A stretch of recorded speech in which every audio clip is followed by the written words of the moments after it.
Warning, this episode does contain a brief segment of political discussion. If you would like to skip this segment, please skip to 18 minutes and 20 seconds. I hope you enjoy the episode.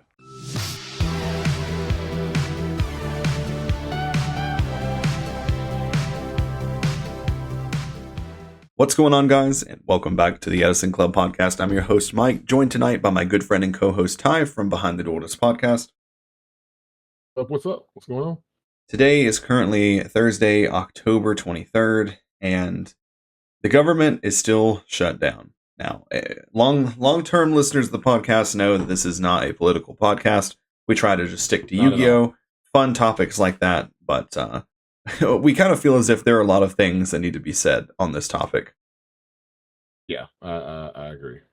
So we're going to keep this pretty short and sweet. This isn't going to be a discussion throughout this entire episode, but basically, if you're not aware at this point, millions of Americans are facing the hard truth of losing their SNAP and WIC benefits for the month of November due to the government shutdown. So this would basically mean that if you're someone that relies on those things to feed yourself, feed your family, feed your newborn baby, because that is what WIC is for, if you're not aware, basically the government just said, nope, fuck you, just figure it out.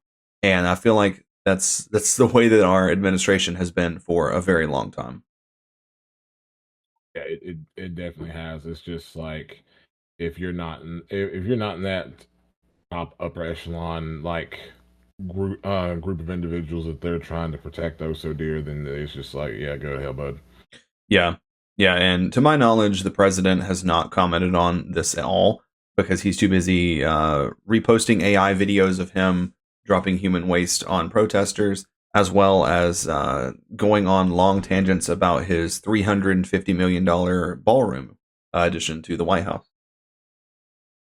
Yeah, that's like the fact that that's the most important thing on his mind is absolutely wild. Like the fact that people are like that really depend on these government assistance programs. Like, and it's hard. It's hard out here for a vast majority of like hardworking Americans. It's just not being able to afford food.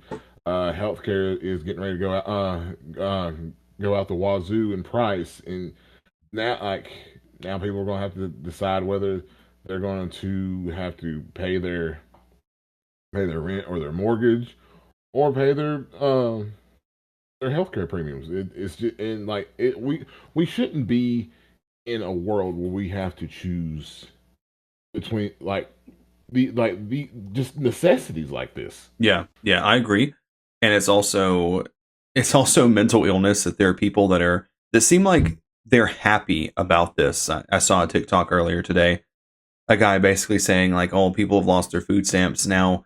You'll know what it's like to be the common man, going to the grocery store." He's like, I can always tell the food stamp families because their buggy is full of just whatever they want. And he's like, now you'll have to pick like us. And my response to that was basically like, well, to my knowledge from the research that I've done, grocery stores bring in about $8 million worth of revenue every month off of WIC and EBT. So they're going to lose that revenue. And for those of you that don't understand what that means, your $5 box of oatmeal is going to be $10 because they're not going to cover that fee. Walmart is not going to be nice and say, "Oh, we're losing, $8 million. We'll cover the cost. You know what? We love you guys." That's not what's going to happen. They're going to raise the prices to help cover that, and people will pay it because they need it, and it's also Thanksgiving. But when the government does open back up and you get your food stamps in December, guess what's not going to happen? The prices are not going to go back down because they've been selling it at the double, triple the cost. So why would they knock the prices back down? They won't. So that's the reality. So if you're out there and you're happy about people that are going to be starving, especially if you call yourself pro-choice and children will be starving, then I think you have a lot of things to reflect on. Yeah, definitely. I said pro-choice, but I meant to say pro-life. If you're pro-life and you're okay with children starving, then I don't think that you're pro-life. You're just pro birth. Yeah. Yeah, well, that's the thing. Like me and my wife, we were talking about this just a little bit ago. It's just like when like the government only wants you to only wants you to have the child just so they have the option to kill it. It's like, oh, I'm not feeding, I'm not helping feeding this kid. Oh, yeah, they can go fight. They can go fight for this country, or we can give them the death penalty. That's just that's those are the options that they want to have. They want you to have, or they want your kids to have. Exactly. Uh, dude, I didn't even think about Thanksgiving. Holy shit! Yeah. That, I didn't. I did just dawned on me. Did not think about that at all. Holy shit! Yeah. This is a prime example of I don't care which side of the political spectrum you fall on. They do not care about you. They do not care about your family. They do not care about your well-being whatsoever. They do not care. It doesn't matter how many hats you own. It doesn't matter how many signs you own, how many bumper stickers you own. They do not care. So Uh, you shouldn't either. yeah, my grandpa told me once, and he just for y'all those of y'all who don't know, he just passed away this past Tuesday. So sorry, man. Um, he he told me a long time ago. He's like, right wing, left wing is part of the same damn evil bird, and he also told me he's like, believing that a politician has your best interest at heart is believing that a stripper at the club actually likes you. Yeah, that hits the nail on the head. I definitely agree Yeah, with that. yeah, yeah. And he was a stubborn, crazy old man, but damn it, he wasn't right. Yeah, he was absolutely right. So yeah, this is a time where I was talking earlier about how at the start of the pandemic in 2020, there were people fighting over toilet paper at the grocery store, kicking each other, punching, shoving, whatever. At the end of the day, you can live without toilet paper. You may have to, wash your ass in the shower, but you can live without toilet paper. You cannot live without Yeah. food. And or go out in your backyard and put your hose on undercarriage and good luck to you. Undercarriage. Yeah. Yeah. So so when people start not being able to feed their families, you're going to see, because people always say, I'll do whatever it takes to feed my family. And anyone would. I mean, I would. You're going to see that come to fruition. I've already told my wife, like, if this does happen, I don't want you going to the grocery store by yourself. I don't want you going anywhere that sells food by yourself, because there will be people sitting outside waiting to rob you for your grocery cart full of groceries, because that's what they're going to have to do, because there's no option. Mhm. I told my wife the exact same thing. It was like, yeah, you are to not go anywhere like without me, especially if our daughter's with her as well. Like, Yeah. absolutely not. Yeah. And it's not just going to be like crazy evil people. I mean, it's going to be Joe with his wife and kids trying to prevent them from starving, like, Yeah, the people that's just trying to make it to next week, dog. That's really what it's gonna be. It's just really gonna be the hunted and the hunters. Like, that's what it's going to like come down to. It's just gonna be fucking survival mode. yeah, it's going to be literal anarchy. Part of me thinks that they know that. So I really hope that they work to find a solution before November 1st. Because if they don't, it's going to be very, very bad. Theft will be at an all-time high. And you know what? If I'm in a store and I see somebody stealing something, I'm not saying anything. I wouldn't say anything today. Like, multi-billion-dollar corporations that are what they are just because they've built themselves off the back of the working man. Like, no, take whatever you want. Doesn't bother me. Yeah, that as somebody that I worked for Walmart for countless years, and yeah, there was times then I was just like, just normal. I was just, hey, they don't pay me, they do not pay me enough to care, by all means. Yeah. Yeah. So losing EBT is really bad. Also losing WIC, because most families that have a baby will qualify for WIC. And for Yeah. those of you that don't know what that is, that basically will help pay for baby formula, pay for healthy foods, stuff like that. So And I know a lot of people out there are like, oh, if you can't afford kids and don't have them, and I have one thing to say to those people: fuck y'all. Yeah. That's all I have to say to y'all. Like, if you're out there and you're happy because people are going to be starving, you are part of the problem. Like, the thing about it is, like, that's literally part of our existence is for to procreate, like to put out the next generation. Yeah. Like, Also, I shouldn't have to it, make hundreds of thousands of dollars to support a child in America, the supposed best country. yeah, like it's and don't get me wrong. I like America and everything. Don't get me wrong at all. But it's not the best country. It's not close. Nope. Nope. And if you remember, Mr. Trump said that America was first. Well, I think by America he meant Argentina because he sent $40 billion to Argentina while American citizens are going to starve next month in Thanksgiving. So um, I've always said that the majority of people in the world, whether or not they want to admit it or not, they're 1 month away from being homeless, rather than being 1 month away from being a billionaire. So I've always known whose side that I was on. Yeah, this is the thing. I've asked this question to multiple Trump supporters over since the first time he got elected, and like I've never gotten a straight answer. Never got a simple never got a simple response. It's always been dodged around. Like when with the phrase "Make America Great Again," right? What era of America is he trying to make great again? Um, What era is he trying to recreate? Because it's not always been good for everybody. yeah, he's trying to go back to pre-civil rights. Even then, pre civil rights, women couldn't vote. Hmm. It's just Yeah. like what like we're going back to the 80s. We're going back to where Reagan push cocaine and crack into the country. No, that's not good either. Going back to civil rights days, that's not good. That's not good for us. Yeah. It's no. Yeah. And there's only so far you can go back I before agree. it just keeps progressively getting worse and worse and Yeah. worse. It's Hmm. just Yeah. And you know me, even for people that I do not like, I give credit where credit is due. I always have. That's something that yeah, I've done. same. Something Trump has done is apparently been working to work toward forgiving some student loan debt, which is, I mean, that's Yeah. great. I'm not, I'm not a crazy radical leftist. I consider myself to be pretty much right down the middle. But you know, the president of the U.S. shouldn't be glorifying a ballroom while something like this is going on. That's Yeah. just my opinion.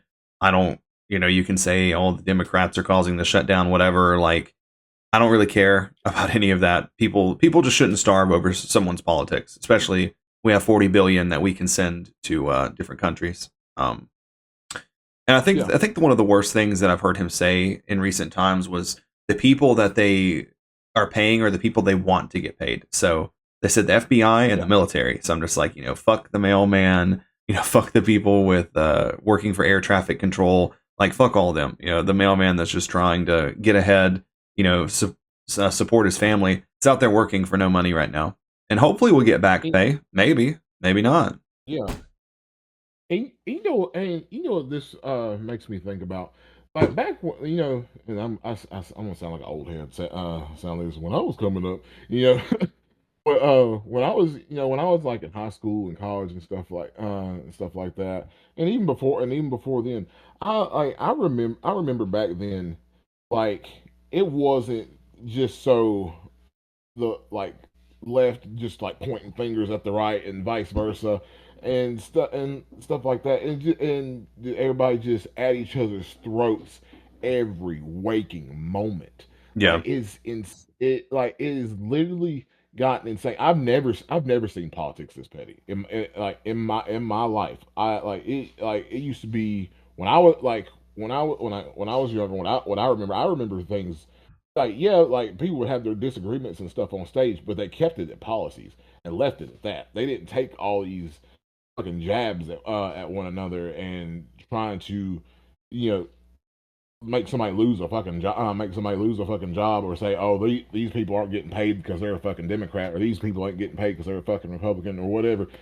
And I don't understand it. I don't understand putting this much energy and effort into like just like liking a politician, just for short, like just like for lack of a better term, kissing a president's ass. Like Mm-hmm.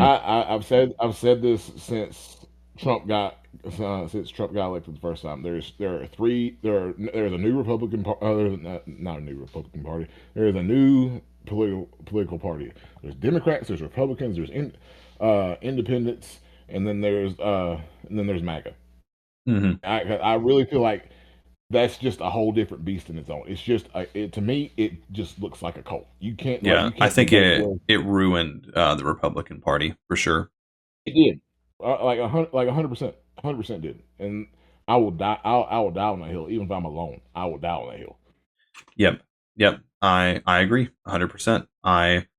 We can start to segue into our other topic of the night, but I just believe that man is very evil. Does not have anyone's best interest at heart. He said many times that if he did run for president, he'd run as a Republican because they're stupid.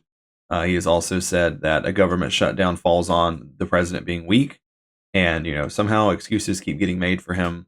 And yeah, I as an American, I do not feel like our country is great, and I do not feel like America has been put first. So hope when everyone is starving and stealing from Walmart, just remember we got a ballroom. Yep. So we can wrap that one up. We just need to clear the air there, and this time, it's very very dark times, very uncertain. Check on your friends, check on your neighbors. If you are someone that is fortunate enough to make enough money to where you don't have to be on government assistance, donate some food to a local food bank, a family that that needs help, because there's going to be a lot of them. And this is going to be the time when, you always say that, you'll help people that need help. This is time to put up or shut up. And that's just kind of how it is. Yeah, I agree. Like we need, we all really need to really just band together. If you see that your friends are even like, if you're seeing like people that are going through hardships, it ain't gotta be a lot. It ain't gotta be a lot. You ain't gotta give them a world wrapped up with a bow, but give them something. Give them something like just to get them through the day. Just to give them just like some kind of glimmer of hope that there are still good people out in this world. Yeah, I agree. I try to do one act of kindness every day. Same. Yep. Okay. Well, we're going to segue into our main topic of the night, and with this, you will literally never hear me talk about anything political related ever again. So, the IMNerd local tournament from this past week featured a really cool additional rule to Edison format. So it's just standard Edison, but you're able to use one card in all of Yu-Gi-Oh!, one copy of one card at any time of Yu-Gi-Oh!, unless it was on the ban list during Edison. So you could play Totally Awesome, you could play Minerva, or you could play Red Eyes Dark Dragoon. And you take it away on this, because I unfortunately did not get to play, but I will speak about the deck that I was going to play if I did get to play. All right. So I did get the chance to play in this tournament. So first of all, shout out to Frazier for throwing an amazing tournament. Yep. Shouts to Frazier. He does local tournaments every Tuesday. To play in those, you just have to join his Patreon, which will give you access to his Discord server, and they're really cool. I will play in those someday. I've been trying. I've been trying for like 2 months, but eventually I will play in one of those. Now watch, the first time you play in one, you're gonna have to play me first round. No, bro. The one night I was gonna get to play in one was when we were doing Edison 2, and then his internet went out, You remember that? Oh, yeah, I remember that. I came home, I got everything done, and I was sitting there with my computer. I'm like, yeah, yeah. And then he's like, internet's out, it's canceled. I'm like, son of a bitch. Yeah, I remember that because I think it was me, you, and Peacock that was all going to play in the tournament. Yeah, yeah. I was like, the one time I was going to play, and it hasn't happened since. So I'm like, I guess maybe I shouldn't enter any of those. Like, maybe it's something about me. But anyway, you can continue with your Dragoon story. I want to hear all about it. So so when I got told about this, I wasn't aware because like I've been off my computer for a few days. Uh, Mike had actually let me know that about the tournament, and I was like, I started thinking, I was like, I could play Black Wings with like, at first I was trying to figure out something with Diva Hero. I'm so stupid because I didn't think about Sunrise. Like Sunrise I'm so and Hydro Pump was playing Mud Dragon, which was kind of cool because you yeah can Future Fusion Mally it, and Plague Spreader. yeah, and I think he was using it as an out also to Dragoon. Dragoon as well. Yeah, yeah. Very smart Um, there. I couldn't think of anything really to like use with Diva Hero. So I was like, man, I could play Black Wings and play full Armor Master, and then like I was like, it's just not really like consistent enough to make. Yeah. And then I was just thought, excuse me. I started thinking I was at work, and I was just like, I texted Mike immediately. I was like, what in Edison gets over Dragoon? And I was like, literally, like, Volcanic Queen is like the only real card to get over it. Like, Yeah, I was talking to Peacock about it, and it seems to me, in theory, obviously I haven't played it, that the deck that could get over Dragoon the easiest would be like Pure Fairies, because you have Double Honest can beat it, because you damage step one, damage Cal the other. You can Orange Light to negate his negate, and you have like Christia to get back Honest, and you have DD Warrior Lady. Um, yeah. but I feel like The only, the you only, probably just lose to everything else, though. yeah, the only thing about with the orange light thing is it wouldn't kill the Dragoon. Yeah, you would have to like Herald their negate. It would be like DD Warrior Lady attack Dragoon, they negate, and you like Herald. Yeah, Yeah, which is like still not great, but yeah, but it like so I was like, I'm gonna play Red Eyes Dark Dragoon Turbo. So I started like started putting something together. Like me and Mike talked about a bunch of different ideas. The one idea I wish I would have thought about that I did not think about was fucking refusion, dude. yeah, Like Refusion's refusion. good. But I mean, I was playing like three Red Eyes Wyverns in the deck, but it was like, and it was fine. It was just like a little bit slower. You know, if they killed it, you know, and I put a Red Eyes Wyvern in grave, I was going to be able to bring it back. But Yeah, which I didn't yeah, even that realize initially. Like, I thought that people played Red Eyes Wyvern because it was like it was a dragon, it was 1800, and then I was like, oh, that thing can bring back Dragoon. yeah, I was like, damn. So like, if you do get over it somehow, like you gotta win immediately.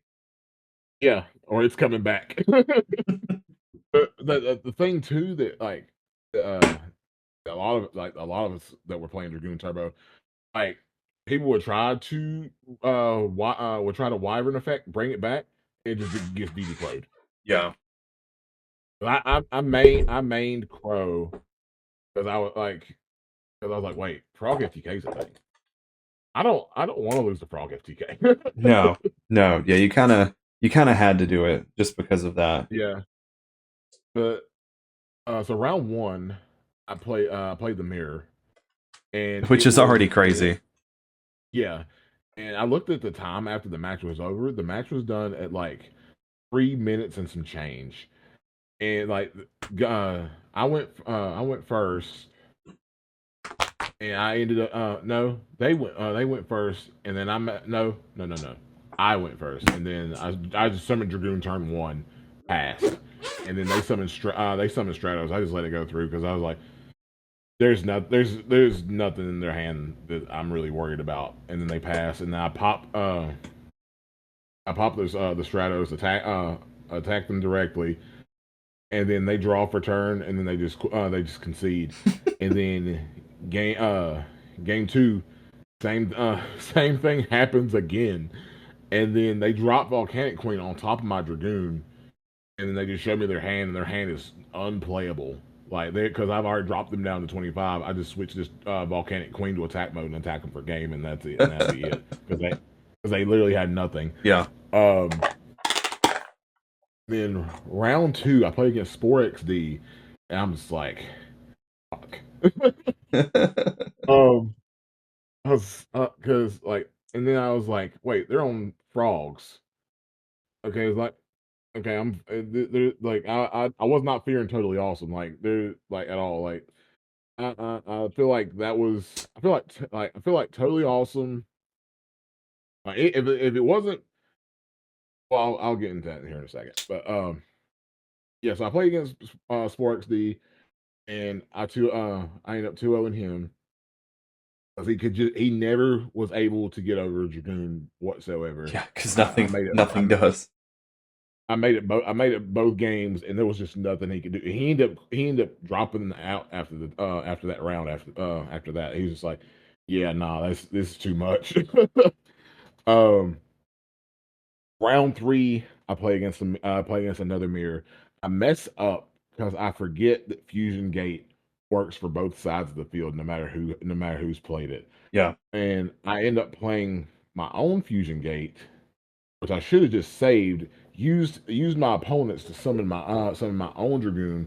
Play played my Fusion Gate and negated it with my Dragoon's effect. Discard the Wyvern that I have in my hand, and then just then crash both our Dragoons and sent them to the graveyard. Then in phase just bring mine back. But I didn't. And I messed that up. And that was in game three. Cost me the match. You know, Then that go ahead. just hearing all of that just sounds so crazy. Like to someone that didn't It know was. about this, they'd be like, "What is going on in Edison format?" Right. It was a wild tournament, but it was a fun tournament.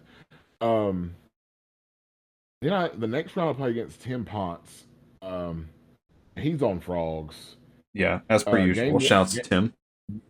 Yeah. He beats me game one. I don't remember. I don't remember how. I think he out advantaged me. But I don't think I was able to get the Dragoon at all. Then game two, I Dragoon Secret Village trap dust shoot him. He's like, okay, like go next. Jesus. Game and then game three, I cannot see a polymerization or a fusion gate to save my soul. I have all the pieces in hand to make a Dragoon and can't do it. And then he summons a Vanity's Fiend, and by that time, I'm seeing fusion gate, and Yeah. I lose. Yeah. Dang. And then yeah, it was rough. I was like, I was like, God, please just let me just see a fusion, just let me see a fusion card, and I had this locked, but it just could not do it. Um, and then the last round I played against Josh Johnson boss. Shout out to him. Uh, so game one I end up winning because I bring out Dragoon. He has Herc on the field. We crash monsters. I had and then like I have a wyvern engrave. I couldn't use it that turn because I had summoned Prisma. Yeah. But he draws and then passes, and then I draw and I go in phase, bring back Dragoon, and then he concedes. And then game two, he I try to fuse for a Dragoon. He flips suppression. I chain him as T. He flips solemn, and he's very low on life. And I was like, okay, he's not really like putting like a lot of aggression on the board. So I was just like set debris dragon, pass. And then he goes and summons Vermillo, attacks, and runs right into the debris dragon. Takes 12. And like I'm just yeah, and I'm just setting monsters because like that's all I can really do at this point. And it gets to a point he has he heavy stormed himself so he can make Herc. Um Then he has Herc and Laquari on the field. He attacks both my monsters. He attacks my Debris Dragon and my set King of the Swamp. And then he tags out Laquari for a quest to get Gladiator Beast Gastel back to his hand. He has a set War Chariot that I know of, and then he passes. He's at 800 life at this point. I draw for turn. I was like, Lava Golem. Pass. And then he left. Yeah, I already had the Lava Golem in hand. I was just like, I was already thinking I'm not going to be able to summon this thing, and it's like, wait, he's got 2 monsters on the field now. He's 800 life. This is game. Yeah, hope you got Book of Moon, buddy. But yeah, I ended up going 3-2 overall. You know, it was like I said, it was a fun tournament. It was really wild to see like what everybody brought. Some like Fraser said, like some people like they lost at character select. I mean, bro, him and those metaphors. He always has the greatest metaphors. It's like what Peacock said that one time is like you lost when you submitted the deck list. Yeah. But just to go over like that, like I'll say that format, quote unquote, like that format, it really showed very quickly what like that format already had. Like I mean, from this one tournament, it showed that there were three decks that were just amazing. That were just stood over top of all. And to me, that was Glare Beast, that was Frog FTK, and number one by far Dragoon Turbo. Yeah, like Dragoon, what is the wildest, hardest monster to deal with. Like the next deck, I would say, if I was to put these in order, I'd say Dragoon Turbo is 1, Glare Beast is 2, Frog FTK is I would say is 3. Like just because of the, if I'm just going off the tournament, I'm pretty sure about every Dragoon Turbo player was maining or siding Crow. Yeah, and that's just, you know, you crow Rodent Toad and the game's over. Yeah, you're just playing like a regular frog deck at that point. Yeah, just a regular frog deck. Yeah, that whole thing. I think it was you and I, or maybe it was me and Justin. We had a discussion probably like 2 years ago. We're like, if Dragoon was an Edison, would people play it? And we were like, nah, no one's gonna play, you know, vanillas even in Edison. Oh boy, were we wrong. Yeah, like let me just say, like before I left Modern did the Michael Jordan Last Dance pose. Yeah, your boy here was a very like hard believer in Raz Dark Dragoon. Yeah, same. If I was able to play it, if I was able to play it in anything, I was going to play it in anything. Like I literally played a whole invoke deck just to summon Dragoon. I like Mechaba, sure, you know, Purgatory, whatever. Dragoon, yeah. It's like the Drake memes, like Mechaba, Dragoon, double thumbs up. Yeah, I'm a big fan of decks and also individual cards that don't care about your opponent's skill level. It's like, okay, you're good. Summon Dragoon, pop both your guys, attack for 3,000. You know, it's like once Dragoon hits the field, you're all the same. Yeah, exactly. It's because and like it's really true. Dragoon is just such a anime card. Mm-hmm. It's just like it really is. Just, the more you read it, the wilder it gets. Yeah, that card is like the only thing I enjoyed about Modern the last time that I played. Like I played Dark Magician, and sometimes turn 1 you can make double Dragoon. Turn 1. I played in Cyber Dragons because it was so easy. Yeah. Yeah. I summoned Dark Dragoon more than any Cyber Dragon fusion. Bro, 2021 has to be like the year that I won the most games of Yu-Gi-Oh! In my life without ever declaring a single attack. Just like winning in main phase every round. I wonder how long. I wonder how many times I borrowed your magician souls just to play that invoke dragoon deck. Dude, those things got passed around like crazy. Like, yeah, that was a fun time, man. Like, I remember playing against a dinosaur deck in a tournament, and I used Secrets of Dark Magic was just polymerization. Made one dragoon, popped two dinosaurs, dealt him like 56, and then used another fusion spell to make a second dragoon, then popped his other two for game. And I was like, yeah, I'm just winning in main phase. Like, I don't even need battle phase. I just did 8,000 damage in main phase one. not not needing battle phase is crazy.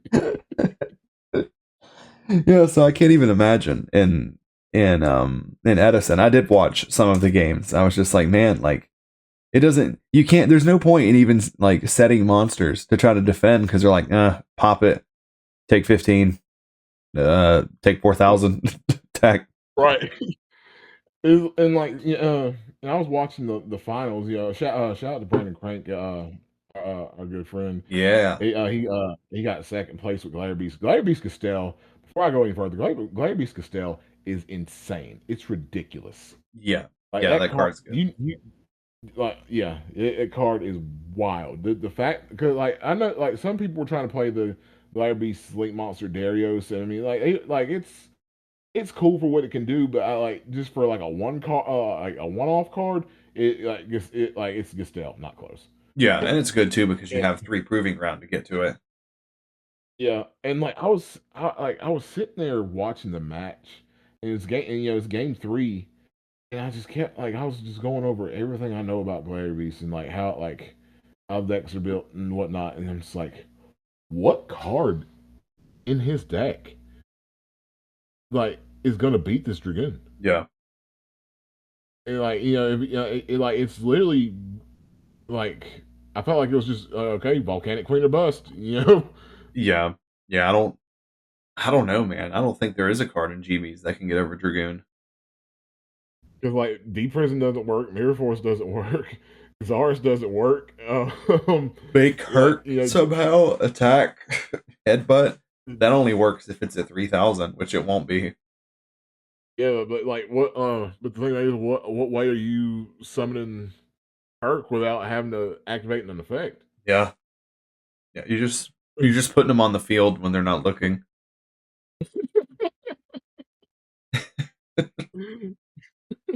It's just like Like summon, summon, summon. Like, did you summon normal twice? No, no, oh, no. contact. Contact, make hurt. But yeah, it just like that card just it really just spelled game for a lot of duelists, and it was just a lot of people's. It was a lot of people's end. Yeah, yeah. Didn't he mention that he might just ban Dragoon from any tournaments that he does this in? Yeah, cause it's the power level of that card is just insane. And I mean, if he does end up banning it, it'll suck because Dragoon is like probably one of my top five favorite cards of all time when it comes to Yu-Gi-Oh. Um, but I would I would understand it. Like I would completely understand it because this card is just ridiculous.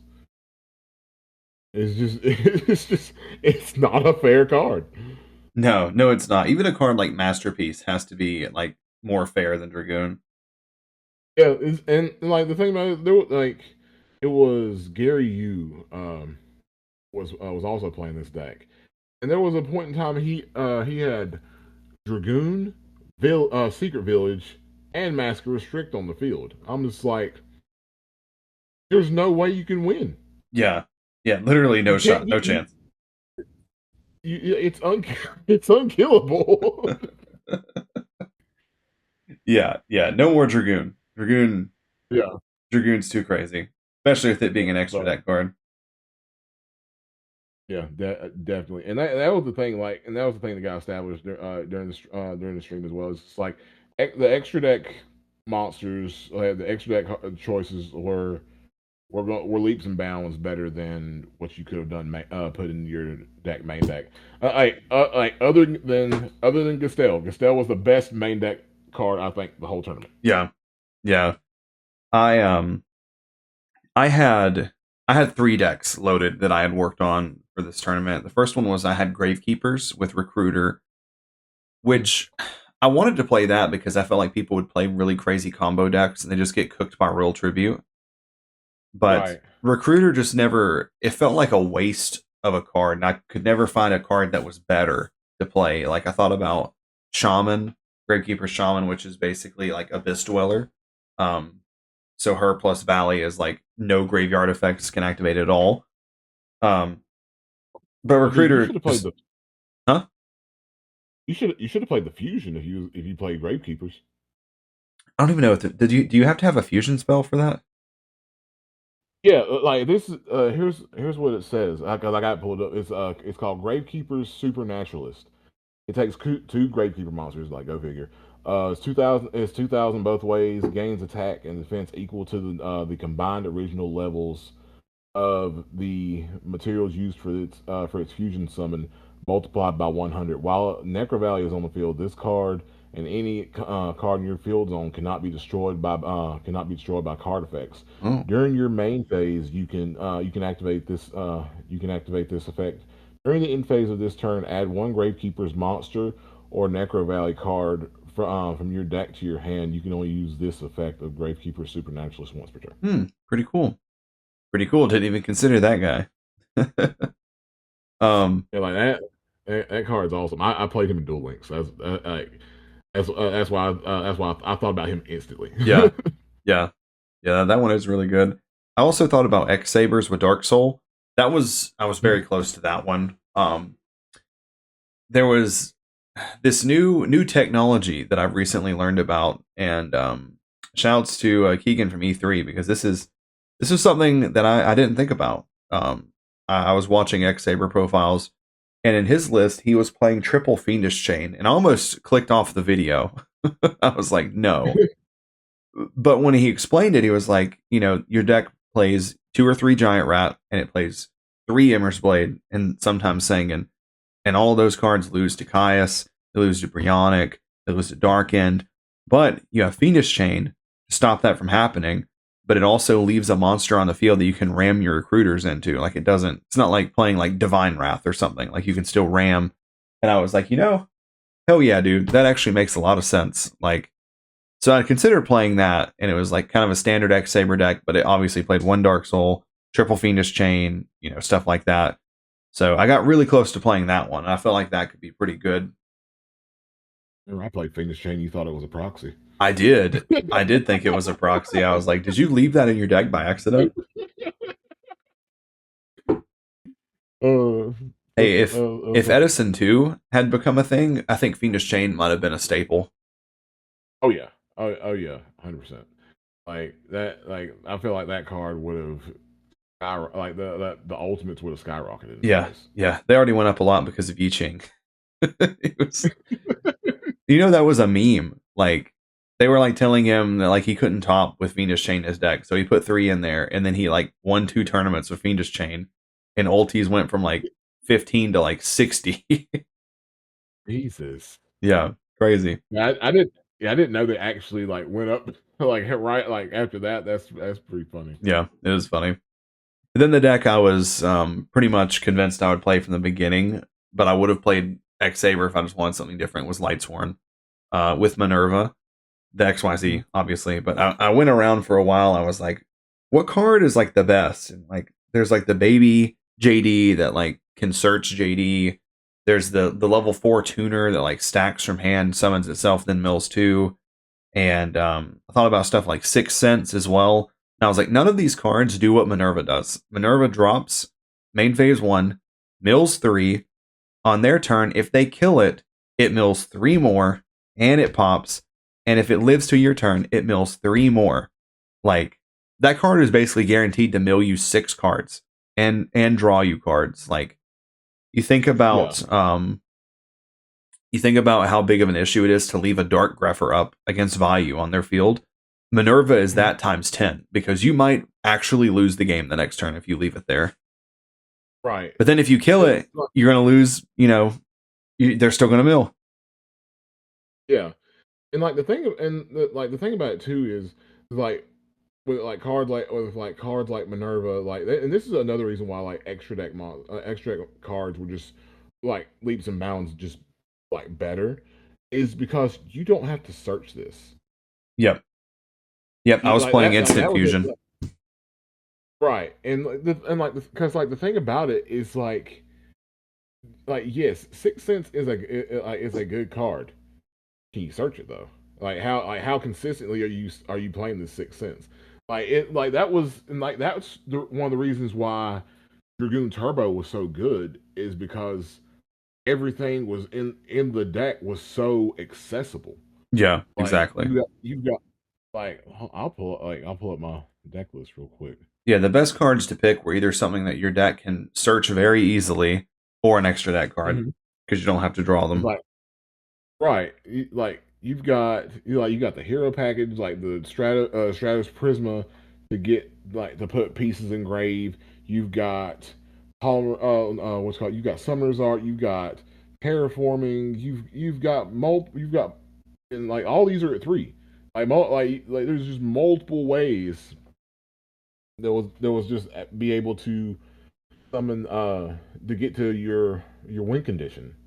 Like Yeah, that was and like that was a thing I don't think people realized. yeah. How consistently does Dragoon hit the field turn one? Would you say it's like 8 out of 10? Yeah, it actually is I actually is like 8 out of 10. Like I kept testing before the tournament I was testing hands of 10, and it was it was 8 out of 10 times So I crazy. was able to summon Dragoon turn one. It was and like a lot of those times I like I'll say it was like 7 out of 10 for this. It was Dragoon Secret Village every time. Yeah, It's just it's just such an unfair combo. I mean, what do you do? yeah. Nothing. Go to the next game. Yeah, I was looking like when you was talking about Minerva, I was also thinking about because I know they got Lightsworn got a bunch of support. Was it was like last year, right? Yeah, yeah. They did. They got like Yeah, a they whole got new wave. I was like, didn't Minerva become a synchro as well? And it did. I was looking that up to see what it did. It was generic synchro. Light swarm monsters you control cannot be banished by card effects. You're gonna use each effect of Minerva, the Athenian Lightsworn once per turn. If this card is synchro summoned, you can and Lightsworn monsters with different types. Oh, okay, like Beast Warrior. Okay, from your deck to your graveyard up to the number of Lightsworn monsters you used as this card's material. You can bash up to 4 Lightsworns from your graveyard and send that many cards from the top of your deck Hmm. to the graveyard. It's 2800 attack, 1800 defense. It's a level. Let's see, 8. It's level 8. Hmm. Yeah, that's pretty good. Level 8 is kind of hard to get into for Lightsworn because you need Yeah, like I was going to ask is like how consistent is it for you to make a level 8? yeah, not nearly as consistent as like Summon Jane play Instant Fusion. Right. Because with that, even though so my only darks in my main were Plague and Gardna, I still played Chaos Mhm. Sorcerer because Instant Fusion counts as a dark in that scenario. True. So That's very true. I was like, yeah, that adds a lot. And then I also play Arcanite because I played Musician King in there as well. Right. I probably like hindsight being 2020. I probably would have played Twilight in your case, Yeah, just because you could have main Crow just so you could have been ready for the Frog FTK match.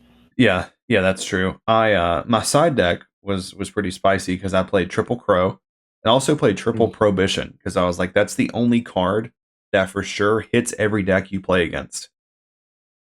I think the winner side of Prohibition. I'm pretty sure. Yeah, not a huge fan of that card, just in regular Edison since Hero Beat kind of left. But in a format like that, like, because I mean, you have no clue what you could be playing against. Like against you, I'd just play it and call Dragoon, Right. and just like, I hope you don't have MST or heavy. Right. So Yeah, yeah, I tournament played was really I cool. played heavy. Yeah, definitely. Um, so I'd seen something interesting a little bit ago before we started this call, and I was gonna get your thoughts on it. So I was going through my Discord and like just checking my notifications to see what's going on, and I see in the Hat Discord server they are doing a Hat Genesis tournament. So I was like, so it's just like hat with like the Genesis like numbers on it. I was like, like, like the all gears started turning. I'm like, I wonder if like what like other formats like and decks and stuff would look like with that. Like it'd be interesting to see. I don't know if I'd like get behind it fully and just like full on commit to something like that all the time. But Yeah, it'd be interesting to watch just to see what people make. yeah, it'd be interesting too to see like if if some creator of a tournament went through and assigned their own point system to like specifically Yeah, say Edison, where certain cards would be like Black Whirlwind has to be 100 points. yeah. Has to be 100 points. Judgment Dragon. How many points do you think JD would be? You think it would be like 100? I'd say it'd probably be, I don't know, it'd be 100. I'd probably 50 say it'd be like maybe? 30 to 50. Yeah. Yeah, it's Just so because hard to like where it's archetype specific. yeah, that's true. Brionic probably at least 50. Yeah. Like and then there's like because like you'd have to set your own point system with this because especially if you did goat's cooked. Yeah, yeah. When Ty mentioned that to me before we started recording, I went on Dueling Book and my reasoning gate deck is like 1,500 points. Goat I, like I'm looking at my goat deck, and mine is 1,228. I don't even know what you would have to play in Goat to get around to be able to make that work because all the cards are so good. Yeah, I like well, mine's just like cheese lord deck. I play horse for anybody who doesn't know. I I got cold wave. I have three cold waves, 100, graceful charity, 40, heavy storm, 20, three last wheels, 100 apiece, three trap dust shoots, 94 each, pot of greed, premature burial, last warrior from another planet, 100. Like the cyber signs are 27 apiece. Yeah, that's crazy. That's so crazy. Oh, it is. It's so funny. Yeah, that's a very interesting concept, and I'll be curious to see how that ends up going for people that do pick that up and play that. Yeah, I'd be very interested to see just to see how creative people get with something like that. It just seems like something very interesting. Yeah, something different. Yeah. So Yeah, if anybody out there like has a spare time and wants to do this with Edison, redo, Critter. goat, like critter, yeah. Speaking of Yugi critter, Kaiba. yeah, let me hop on Yugi Kaiba real quick. I was on Format Library the other day. I was just looking to see what all tournaments had been going on. I was like, I seen a Perfect Circle tournament happen. Now I scroll down and I saw a freaking Yugi Kaiba tournament that happened. And dude, when I tell you, literally, like the top four decks are literally all the same. They're all playing the same cards, like Giant Soldier of Stone, Battle Ox, Aquamador, Judge Man, Legend, Summon Skull, Wall of Illusion, uh, Ultimate Offering was the most used card I had seen in through this whole thing. I went and watched. I went and watched the replays. I was like, I want to see what this looks like. I'm just curious to see, like, is this really just unga bunga type of deal, or is there actually like some thought put into this Dude, into these players? And dude, this was actually some like legit good gameplay. I was pretty impressed. I was like, I would not remember to do Ultimate Offering that much. I would forget. So I know I would forget like a multitude of times. I'm pretty sure too. At that time, I think Ultimate Offering was for both players. I don't remember. Because I know in GOAT format, it's the errata that says like pay 500 a player can normal, and then by Edison it's changed where you can't. But I'm pretty sure both players can use the opposing Ultimate Offering. Oh, dude, that's unhinged. That's Yeah. wild. Yeah, you imagine like you attack into a Aquamador, and next turn they just tribute summon Judge Man or summon Skull. Oh, dude, the funniest thing in the world is just watching these. Was watching these guys just like battle phase attack. Pay 500. Set wall of illusion. just keep it going. Set wall of illusion. It's like I'm gonna attack a mother monster. Pay 500 again. Set man-eater bug. Like, dude, I would I would like to try this one time just to see how funny it is because it looked cool when I was watching it. Leave a comment down below if you want to see Ty and myself play against each other in Yugi Kaiba format. I will see you the replays of this because it was a wild thing to see. It was a spectacle. Please do. Well, I think we've about covered everything for this episode. Do you have any closing remarks? Always be a good person. Don't what's call it, Fraser? Don't ban your gun, please. And yeah, let's see what's I'm curious to see what some Genesis retro formats look like, and I'm kind of wanting to play some Soul Control format or you can Kaiba format or whatever you want to call it. Yeah, that's all I gotta say. Okay. We'll go ahead and let you guys know that the Edison Club is officially on Instagram. Finally, it's at the Edison Club 2010.